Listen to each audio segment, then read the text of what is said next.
ახლა გამოვედი მაღაზიიდან და აფთიაქიდან და რა თქმა უნდა, შემცირებული ფასების ნაცვლად კატასტროფულად გაზრდილი ფასები დამხვდა.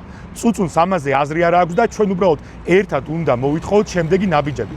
იმისთვის რომ პროდუქტებზე და პირველადი მოხმარების წამლებზე ფასები 1 ან 2 ლარით მაინც შემცირდეს, ანუ საგრძნობლად შემცირდეს, უნდა გაუქმდეს ეგრეთ წოდებული DGG-ს გადასახადი, რომელიც სახელმწიფოს აქვს დაწესებული ყველა პროდუქტზე, რასაც ჩვენ ვყიდულობთ. და ამ გადასახადს საბოლოო ჯამში ბიზნესები კი არ იხდიან, არამედ მოსახლეობა ჩვენ ვიხდით.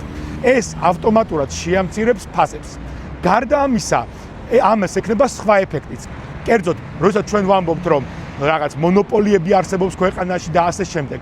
მეცაც გეტყვით, კი, მონოპოლიები არსებობს და ძალიან ბევრი ბიზნესმენი არის შეკრული სახელმწიფოსთან რეგულაციების და სხვა ამბავში. ხო და ეს საკრალური წერო გაწყდეს, DGG-ს გაუქმება პირველად მოხმარების პროდუქტებზე და წამლებზე მისცემს სტიმულს სხვადასხვა მეწარმეს, რომ ამ შემცირებული გადასახადის გამო თვითონ შემოიტანოს პროდუქტი და კონკურენცია გაუწიოს ეგრეთ წოდებულ მონოპოლისტებს. შესაბამისად, ეს კიდევ უფრო მეტ სტიმულს მისცემს ბაზარს გასანვითარებლად. ხო და ამასთანავე უნდა გაუქმდეს, რა თქმა უნდა, აქციზი ბენზინზეც.